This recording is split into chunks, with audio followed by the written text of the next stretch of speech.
जय मसीह की। आइए प्रार्थना करें। सर्वशक्तिमान पिता परमेश्वर, धन्यवाद करते हैं आपके परिशुद्ध और पवित्र नाम का प्रभु। आज रविवार का दिन है प्रभु, आपने हमें एक बार फिर मौका दिया प्रभु कि हम सब कलीसिया के साथ एक साथ मिल के प्रभु आपकी महिमा और बड़ाई कर सकें।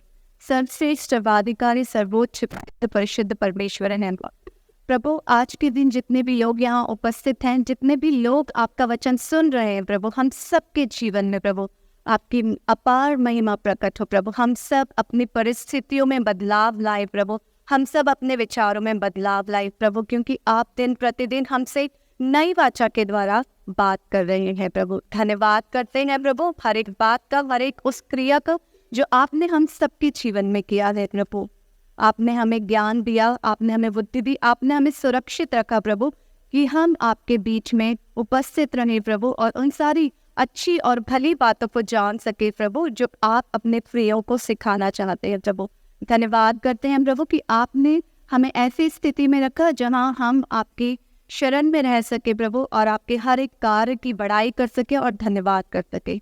विश्वास करते हैं कि इस कलीसिया में, इस समय, इस परिशुद्ध स्थान में आप हमारे बीच में उपस्थित हैं। अब तक जो कुछ भी हमने किया और जो करने जा रहे हैं, जो वचन हम पढ़ने, सुनने और समझने जा रहे हैं प्रभु, वो सब आपकी महिमा के द्वारा हमारे जीवन में प्रकट हो रही है प्रभु। वचन के द्वारा हम जाने, समझे और सीखे प्रभु, ताकि हम सदा आपकी शरण में बने रहें। विश्वास करते हैं कि आप हमारे साथ जुड़े हुए हो, सदा सर्वदा इसी तरह हमारे बीच बने रहेंगे।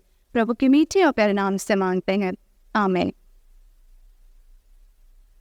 आप सबकी उपस्थिति के लिए आपका धन्यवाद करती हूँ। आपकी उपस्थिति के द्वारा परमेश्वर की महिमा हो। आज का हमारा विषय है सच्चा पड़ोसी कौन है। परमेश्वर हमेशा, यीशु मसीह हमेशा दृष्टांत के द्वारा बात करते हैं। जब भी वो अपने लोगों को, अपने शिष्यों को और वहाँ पर उपस्थित किसी को भी वो कुछ बताना चाहते हैं तो दृष्टांत के द्वारा बताया करते थे। ऐसे ही एक दृष्टांत को आज हम पढ़ेंगे। उसने उत्तर दिया, लूका 10th अध्याय 13th वचन से पढ़ेंगे। लूका 10th अध्याय 23 वचन से पढ़ेंगे। उसने उससे कहा कि व्यवस्था में क्या लिखा है, तू कैसे पढ़ता है? उसने उत्तर दिया कि तू प्रभु अपने परमेश्वर से और सारे मन और अपने सारे प्राण और अपनी सारे शक्ति से और अपनी सारी बुद्धि के साथ प्रेम रख और अपने पड़ोसी से अपने समान प्रेम रख। उसने उससे कहा, तूने ठीक उत्तर दिया है, यही कर तो तू जीवित रहेगा। भीड़ में से एक व्यक्ति ने परमेश्वर से पूछा कि मेरा पड़ोसी कौन है? मैं किसे अपना पड़ोसी समझूं, क्योंकि वचन में लिखा है अपने पड़ोसी से अपने समान प्रेम रख। हम अपने समान किसी से प्रेम कैसे रख सकते हैं, ये जानने के लिए हमें समझना होगा कि हमारा पड़ोसी है कौन। अगर सही मायने में देखा जाए तो हर वो व्यक्ति जो हमारे बगल में खड़ा है, परमेश्वर की दृष्टि में वो हमारा पड़ोसी है। पड़ोसी का क्या मतलब होता है? जो हमारे बगल में खड़ा हुआ है, जो हमारे साइड में है, हमारे आसपास में है, वही हमारा पड़ोसी है। क्या हम हर पड़ोसी के ऊपर भरोसा कर सकते हैं? क्या हम हर पड़ोसी से प्रेम रख सकते हैं? क्या हमारा ये संभव है कि हम हर पड़ोसी पर, मतलब परमेश्वर ने जो वचन कहा है कि पड़ोसी से अपने समान प्रेम रख, क्या अपने समान हम किसी से प्रेम रख सकते हैं? तो इसी बात को समझाते हुए यीशु कहते हैं, यीशु ने उत्तर दिया कि एक मनुष्य यरूशलेम से यरीहो को जा रहा था कि डाकुओं ने घेर कर उसके कपड़े उतार लिए और मार पीट कर उसे अधमुआ छोड़ दिया। और ऐसा हुआ कि उसी मार्ग से एक याजक जा रहा था, परंतु उसे देख के कतराकर चला गया। इसी रीति से एक लेवी उस जगह पर आया, वह भी उसे देखकर कतराकर चला गया। परंतु एक सामरी यात्री वहां आ निकला और उसे देखकर तरस खाया। इस दृष्टांत में यीशु मसीह ने 3 व्यक्तियों को दिखाया है। एक याजक है जो उसी मार्ग से जा रहे थे और उन्होंने देखा कि एक व्यक्ति वहां पर पड़ा हुआ है जिसकी घाव है, जिसके कपड़े उतार दिए गए हैं, लेकिन वह कतराकर वहां से चला गया।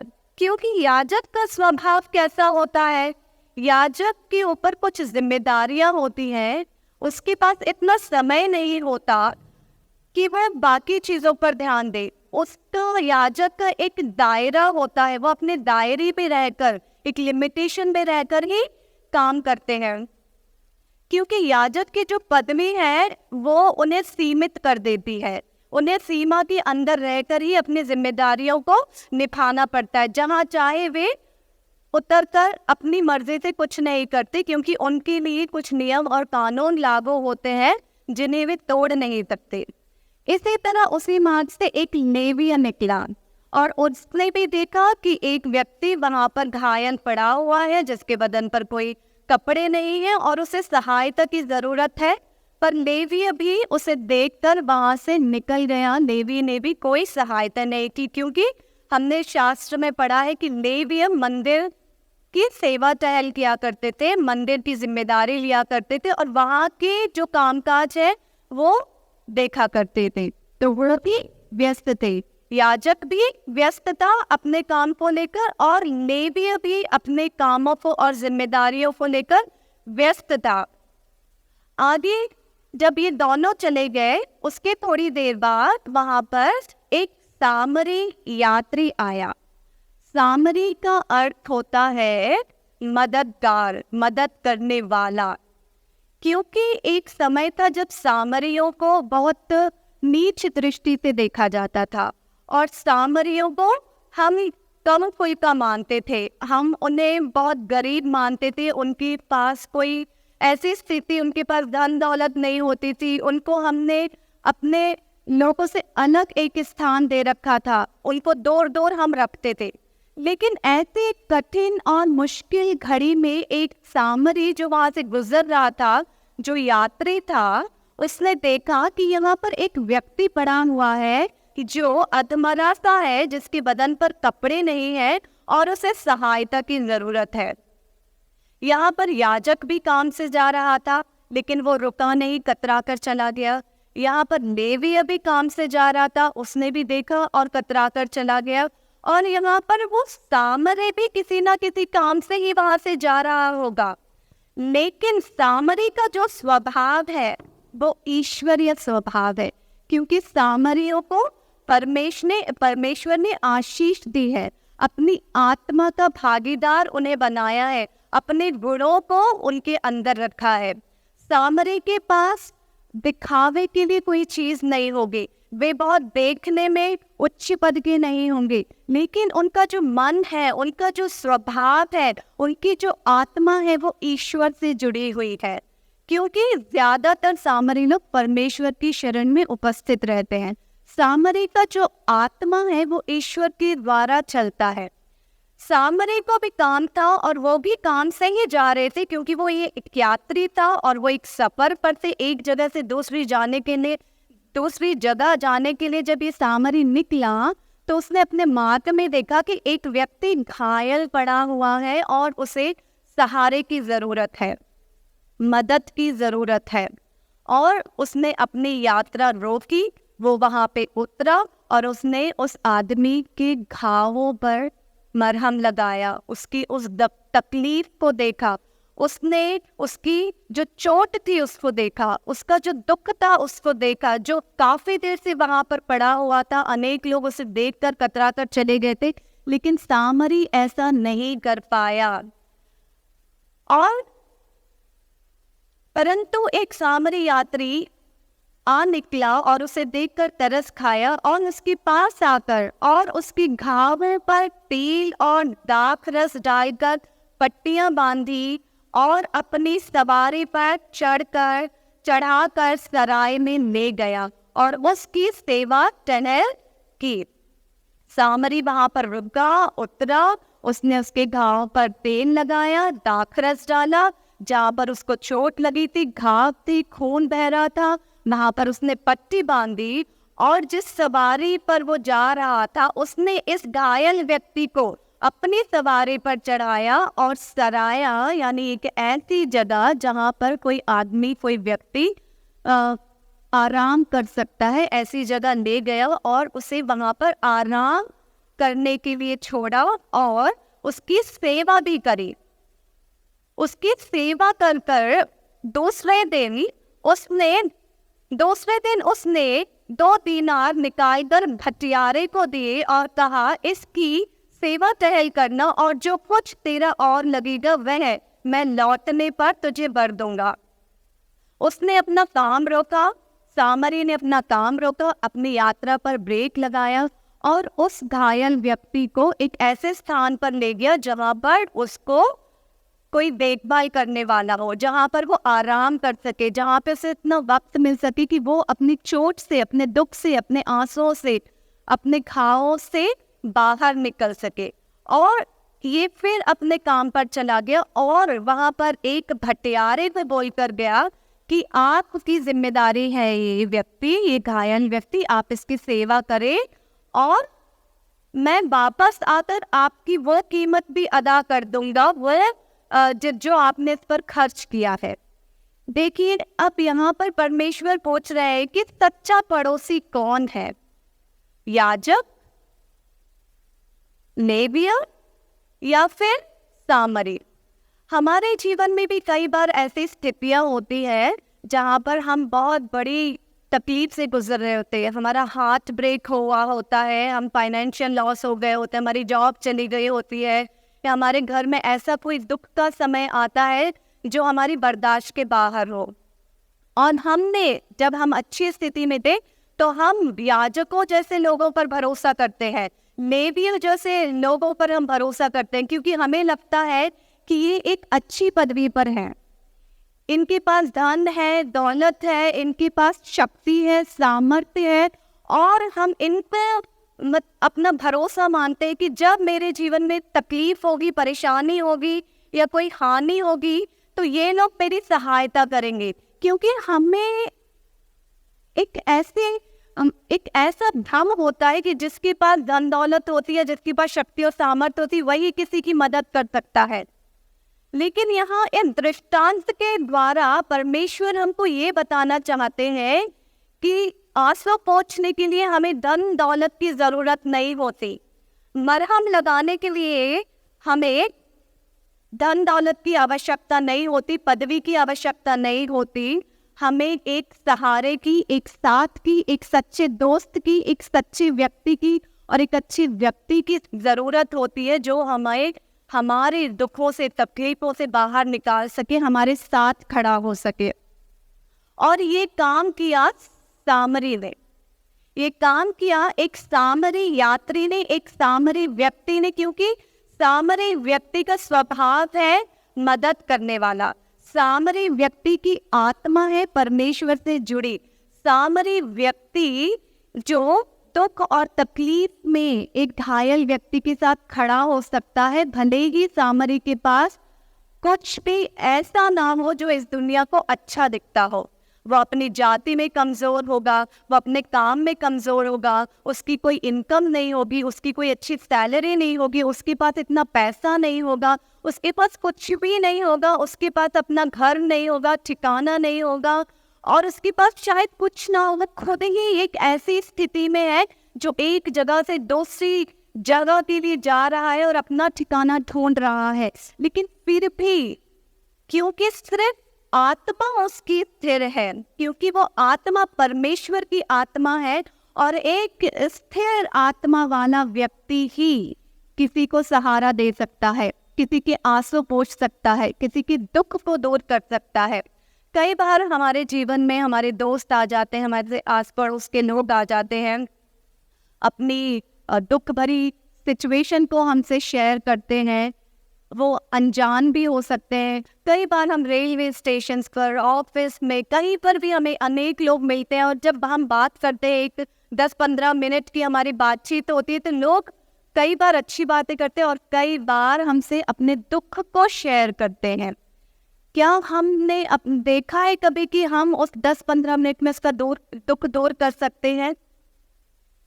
परमेश्वर की बातों में इतनी ताकत है कि जो छोटा सा समय हमें मिलता है, हम आते जाते अपनी यात्रा में, उस समय में, उन कठिन परिस्थितियों में हम आते जाते लोगों की समस्याओं को हल कर सकते हैं।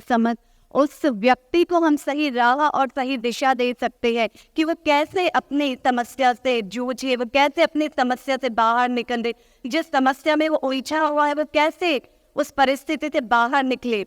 परमेश्वर के वचन में वो शक्ति है। हम ये नहीं सोचते कि हम तो 10 मिनट के लिए मिले, हम तो 15 मिनट के लिए मिले, फिर तो हमें आगे जीवन में कभी इससे मिलना नहीं है, तो मैं क्यों इसे एक अच्छी सलाह दूं? मैं तो एक यात्री हूँ, मैं इस रास्ते से गुजर रहा हूँ। हम एक याजक की तरह नहीं सोच सकते, हम एक लेवीय की तरह नहीं सोच सकते, क्योंकि हम सामरी हैं और सामरी लोगों को परमेश्वर ने मदद करने की आत्मा दी है और इस आत्मा को हमें बुझाना नहीं है। हम कहीं भी रहें, कैसे भी रहें, किसी भी स्थिति में क्यों ना रहे, हमें अपने परमेश्वर की आत्मा को जगाए रखना है और वो जिम्मेदारी जो उन्होंने हमें सामरी के रूप में दी है, हमें यात्री बनकर जहाँ पर भी हम हैं वहाँ पर पूरी करनी है। जब कोई व्यक्ति अपने दुख और तकलीफ को लेकर हमारे पास आया, हमने उसे क्या दिया? अपना समय दिया, हमने उसे अपने जीवन में जगह दी, हमने उसके साथ बातचीत की, हमने उसका दुख जानने की कोशिश करी, हमने उसे प्यार किया, हमने उसे सहारा दिया, हमने उसके साथ अच्छा व्यवहार किया और कुछ समय में वो व्यक्ति ठीक हो जाता है, अपने दुख तकलीफ और परेशानी से बाहर निकलता है। तो यहाँ पर किसकी महिमा की गई है? परमेश्वर की महिमा। जिस व्यक्ति को सहारा मिला है, यदि वो व्यक्ति इस बात को ना समझे कि मेरा सहारा कहाँ से मुझे प्राप्त हुआ, मुझे कहाँ से सहायता मिली, मेरे आंसू कहाँ से दूर किए गए, मेरे घावों पर जो मरहम लगाया है वो किसने लगाया है, मेरे दुख में कौन मेरे साथ खड़ा रहा। जब मैं एक सड़क पर, एक ऐसी स्थिति पर अकेला पड़ा हुआ था जहाँ लोग मुझे तिरस्कार कर रहे थे, मुझे देखते हुए चले जा रहे थे और कोई मेरी ओर पलटकर मेरा साथ नहीं दे रहा था, तब एक ऐसे नीच कुल के व्यक्ति ने, जो खुद जिसका ठिकाना नहीं है, मुझे ऐसी जगह ठिकाना मिला, मुझे ऐसी जगह राहत मिली, ऐसी जगह मेरे घाव ठीक हुए जहाँ पर उसकी खुद कोई अहमियत नहीं। सामरिया की अहमियत लोगों की दृष्टि में बहुत कम थी, उसे समाज से अलग रखा जाता था, उन्हें कम जाति का माना जाता था, लेकिन फिर भी सहायता हमें यहीं से उपलब्ध हुई है, सहारा हमें यहीं से प्राप्त होता है। क्योंकि इस दुनिया में जो बढ़ा चढ़ाकर हम देखते हैं वो कहीं पे भी काम नहीं आता। काम आता है एक आदमी का साथ, एक मनुष्य का साथ। जब ये साथ देने वाले हमारे पास ऐसे लोग होते हैं जो हमारे साथ देते हैं, हमारे साथ खड़े रहते हैं, तो ऐसे लोग यदि हमारे पास हैं, आपके पास हैं, तो हम सौभाग्यशाली हैं। यदि हमारे जीवन में एक ऐसा सामरी व्यक्ति है जो हमारे आंसुओं को देखकर, अपने कामों को रोककर, अपनी यात्रा को रोककर हमें समय देता है, तो हम बहुत सौभाग्यशाली हैं। क्योंकि देखिए, परमेश्वर हमें यही बताना चाहते, याजक जो अपने जिम्मेदारियों में व्यस्त था वो चला गया। ऐसे बहुत लोग हैं जो आस पड़ोस में बहुत घटनाएं होती रहती है, लेकिन किसी को कोई मतलब नहीं है, वो देखते हैं चले जाते हैं।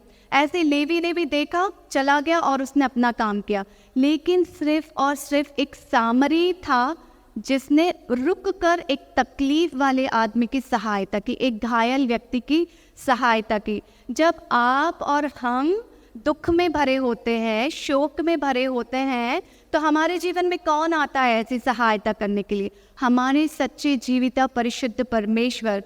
और हमारे यीशु मसीह को कहा गया है कि सामरियों के परमेश्वर हैं, सच्चा सामरी, सच्ची सहायता करने वाला, सच्ची मदद करने वाला, दुखों से उभारने वाला, हमारा हाथ थाम कर हमारे साथ खड़ा रहने वाला जो है वो है हमारे यीशु मसीह, हमारे परमेश्वर, हमारे सहायक, हमारा सहारा, हमारा आधार।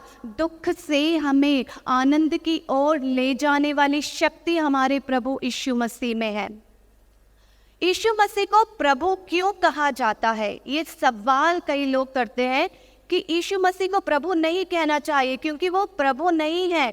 प्रभु कौन होता है? जो प्रभुता करता है। प्रभुता कौन करता है? जिसको अधिकार होता है। हमारे दिल में, दिमाग में, हमारे सोच में यीशु मसीह प्रभुता करते हैं, इसीलिए हमारी दृष्टि में वो प्रभु हैं। वो हमारे जीवन पर प्रभुता करते हैं। वो ईश्वर है, परमेश्वर है, वो अद्भुत शक्ति है, वो क्या है? लेकिन वो प्रभु इसीलिए है, यीशु मसीह को हम प्रभु इसीलिए कहते हैं क्योंकि जब हमारे आंसू होते हैं, जब हमारा दुख होता है, तो वे हमारे साथ खड़े होते हैं। वे हमारे जीवन पर अपनी प्रभुता को प्रकट करते हैं और उनकी प्रभुता में कोई दुखी नहीं है। दुखी लोगों का दुख दूर करने के लिए वो इस संसार में आए थे। सच्चा सामरियों का परमेश्वर जो है यीशु मसीह, वो दुखियारों का दुख दूर करने के लिए आए थे। वो घायल लोगों के घावों पर मरहम लगाने आए थे, अंधों को आंखें देने आए थे, लंगड़ों को चलने की शक्ति देने आए थे, जो लोग मृत्यु में चले गए थे उनको फिर जिलाने आए थे। तो कौन महान है? कौन सर्वश्रेष्ठ है? कौन शक्तिशाली है? कौन प्रभु है? यहाँ पर तो कोई डाउट ही नहीं है, कोई क्वेश्चन ही नहीं है कि यीशु मसीह प्रभु है या नहीं है। वे प्रभु हैं क्योंकि जो दिलों पर राज करता है वो हमारे यीशु मसीह हैं। जो हमारे सोच पर राज करता है वो हमारे यीशु मसीह है। जो हमारा हाथ पकड़कर हमें बुराई से सही रास्ते पर ले जाते हैं वो हमारे यीशु मसीह हैं और उनका अधिकार हमारे जीवन पर है और वो हम पर प्रभुता करते हैं। इसीलिए आज हम यहाँ पर खड़े हुए हैं, उनकी महिमा में, उनकी प्रशंसा में, उनकी बड़ाई में। हमारे यीशु मसीह ने हमें उन डाकुओं से, यहाँ पर लिखा हुआ है, डाकुओं ने घेर लिया, उसके कपड़े उतार लिए और मार पीट कर उसे अधमुआ कर दिया। जब कोई डाकू हमारे जीवन में आ जाता है, डाकू क्या करता है? मार पीट कर हमारी सारी जो अच्छी चीज़ें होती है, बहुमूल्य चीज़ें होती है, उसे लूट कर ले जाता है। सिंपली अगर बोले तो लुटेरे जो होते हैं, हमारी खुशियों को लूट लेने वाले, हमारे आशीर्वादों को लूट जाने वाले, हमारी धन दौलत को लूटने वाले, हमारी शांति को भंग करने वाले, ऐसे जो लोग होते हैं उन्हें लुटेरा कहा जाता है, डाकू कहा जाता है। और हमारे चारों तरफ ऐसे लोग होते हैं जो हमारे जीवन को लूट लेते हैं और हमें अधमुआ करके, अधमरा करके छोड़ जाते हैं, हमारे कपड़े फाड़ देते हैं। कपड़े फाड़ने का मतलब होता है इज्जत उछालना, बेइज्जत करना, समाज में, घर में, परिवार में किसी व्यक्ति की इज्जत उछालना, गाली देना, उनके साथ बदसलूकी करना, ये सब डाकुओं के लक्षण है। और जब हमारे आसपास डाकू हैं, हम ये नहीं कह सकते कि डाकू नहीं है। हम घर से बाहर निकलने के बाद कैसी स्थिति में फिर वापस लौटते हैं, ये परमेश्वर हमारी रक्षा करते हैं, इसीलिए हम सुरक्षित वापस लौटते। वरना जो व्यक्ति यरूशलेम से यरीहो को निकला था, जिस तरह मार्ग में उसे लूट लिया गया, क्या आपके साथ और हमारे साथ ऐसा नहीं हो सकता? क्यों हम इन डाकुओं से बचे हुए हैं? क्यों हम ऐसे लुटेरों से बचे हुए हैं? क्योंकि जो परमेश्वर हैं वो हमारे साथ हैं। जो यीशु मसीह हैं, जिन्हें हम प्रभु कहते हैं, वो हमारे जीवन पर प्रभुता करते हैं। और जो प्रभुता करता है वो अपनी प्रजा की रक्षा करता है, वो अपनी प्रजा की सहायता करता है। हम उनकी प्रजा हैं, हम उनकी संतान हैं, हम उनके बंधु हैं, हम उन पर आधारित हैं। इसीलिए हमारे सच्चे जीविता परिशुद्ध परमेश्वर अपनी प्रभुता में हमें सुरक्षित रखते हैं, डाकुओं से और लुटेरों से हमारी रक्षा करते हैं। और यही जो रक्षक है, यही हमारा पड़ोसी है। सच्चा पड़ोसी कौन है? हम तलाश रहे हैं ना, हम ढूंढ रहे हैं, हमने सवाल किया है कि आखिर मेरा पड़ोसी है कौन, मैं किसे अपने समान प्रेम करूं, ऐसा कौन है जिस पर मैं भरोसा करूं, ऐसा कौन है जिसके साथ मैं अपने समान प्रेम कर सकता हूँ। आज परमेश्वर अपने वचन के द्वारा, दृष्टांत के द्वारा बता रहे हैं, यदि तुम्हारे जीवन में डाकू हैं, लुटेरे हैं और तुम्हारे जीवन में कोई दुख है, किसी ने तुम्हारे जीवन को भंग कर दिया है, सारी खुशियाँ छीन ली हैं, तुम्हें शोक में डुबो दिया है, बीच चौराहे पर तुम्हें अकेला छोड़ दिया है और अनेकों लोग तुम्हें देख रहे हैं, आ रहे हैं, जा रहे हैं और कोई तुम्हारी चिंता नहीं करता, तो मैं सामरियों का परमेश्वर जो तुम्हारा पड़ोसी हूँ, मैं तुम्हारे साथ खड़ा हूँ। मैं हूँ तुम्हारा वो रक्षक, मैं हूँ तुम्हारा वो सहारा, मैं हूँ तुम्हारा वो आधार जो तुम्हारे आंसू पोंछूंगा, जो तुम्हारे घावों पर मरहम लगाऊंगा, तेल लगाऊंगा और तुम्हें एक ऐसी जगह पर स्थिर करूंगा जहां पर तुम ठीक हो जाओगे, स्वस्थ हो जाओगे, अपने जीवन में फिर से तुम उभरोगे और पहले से ज्यादा तरक्की और उन्नति पाओगे। तो इसमें तुम्हें डरने की, चिंता करने की और भयभीत होने की जरूरत नहीं है, क्योंकि भले ही याजक हमारे जीवन में ना हो, भले ही लेवी हमारे जीवन में ना हो, भले ही कोई भी व्यक्ति हमारे जीवन में ना हो, लेकिन हमारे जो परमेश्वर है वो हमारे साथ है और यही हमारी जीवन की एक अच्छी स्थिति है। और परमेश्वर कहते हैं कि जो लोग मुझ पर भरोसा करते हैं, जो लोग मेरी बातों के अनुसार चलते हैं, सदा मैं उनके साथ हूँ, सदा उनके बीच हूँ और कहीं किसी लुटेरे को उनके जीवन में काम नहीं करने दूंगा।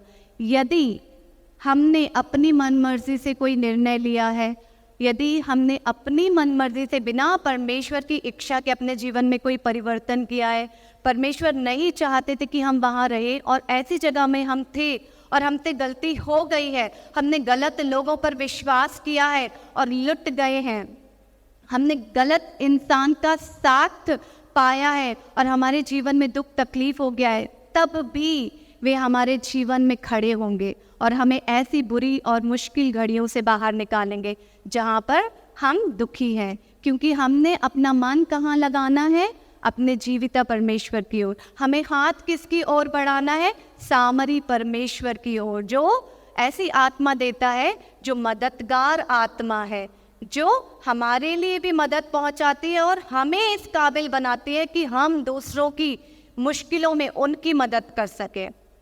हमें तो हमारे परमेश्वर से, हमारे ईश्वर से, यीशु मसीह के नाम में सहायता मिल जाती है, वो रास्ते मिल जाते हैं, वो आधार मिल जाता है कि हम अपने दुखों और अपनी तकलीफ़ों से बाहर निकलते हैं।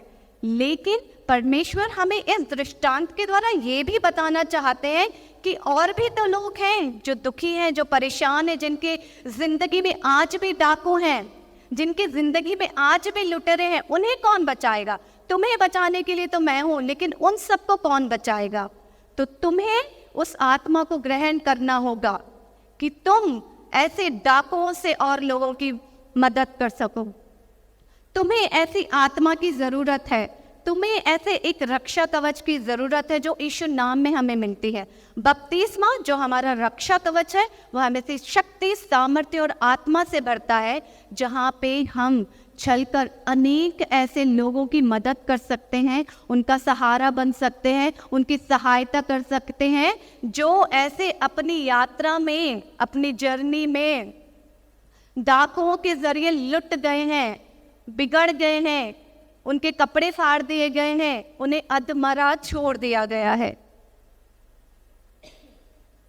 तो परमेश्वर अपने वचन के द्वारा हमसे आज इस दृष्टांत में यही बता रहे हैं कि अगर मैं तुम्हारे लिए खड़ा हूं तो तुम्हें भी उनके लिए खड़ा होना होगा जो लुट गए हैं, जो अपने शांति खो चुके हैं, जो अपनी खुशियां खो चुके हैं, जो अपने अंदर का सुकून खो चुके हैं, जो अपने आशीर्वाद खो चुके हैं।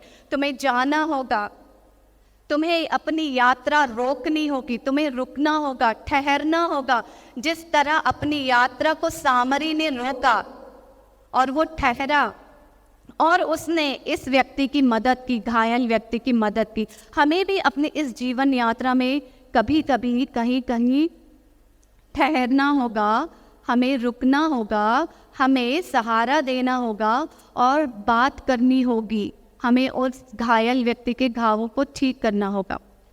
चलिए, ये तो है कि एक परेशान व्यक्ति को किस तरीके से सामरी व्यक्ति ने सहारा दिया और उसे एक ऐसे स्थान पर पहुंचाया जहां वो अपने घावों से ठीक हो सके।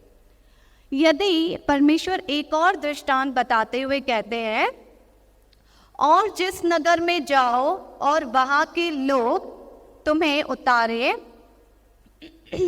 तो जो कुछ तुम्हारे सामने रखा जाए वही खाओ, वहां के बीमारों को चंगा करो और उनसे कहो कि परमेश्वर का राज्य तुम्हारे निकट आ पहुंचा है। परंतु जिस नगर में जाओ और वहां के लोग तुम्हें ग्रहण ना करें तो उसके बाजार में जाकर कहो कि तुम्हारे नगर की धूल भी जो हमारे पाँवों में लगी है हम तुम्हारे सामने झाड़ देते हैं, तो भी यह जान लो कि परमेश्वर का राज्य तुम्हारे निकट आ पहुंचा है।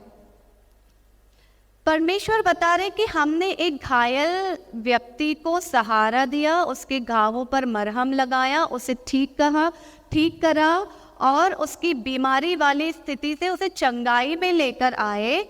लेकिन अगर उस व्यक्ति ने उस सहायता को रिसीव नहीं किया, ग्रहण नहीं किया, तो तुमने तो अपनी आत्मा का कार्य कर दिया है। एक व्यक्ति जब तुम्हारे जीवन में अपने दुख को लेके आया, अपने आंसुओं को लेके आया, अपनी तकलीफ को लेकर आया, तो तुमने उसे गले लगाया, तुमने उसे चूमा, तुमने उसे प्यार किया और तुमने उसको शांति दी। लेकिन जब वो व्यक्ति अपनी इस कठिन स्थिति से बाहर निकला और उसने देखा कि अब मैं बिल्कुल भला चंगा हूँ और उसने इस परमेश्वर के अच्छे और भले काम की प्रतीति नहीं की, तो तब तुम्हें क्या करना होगा?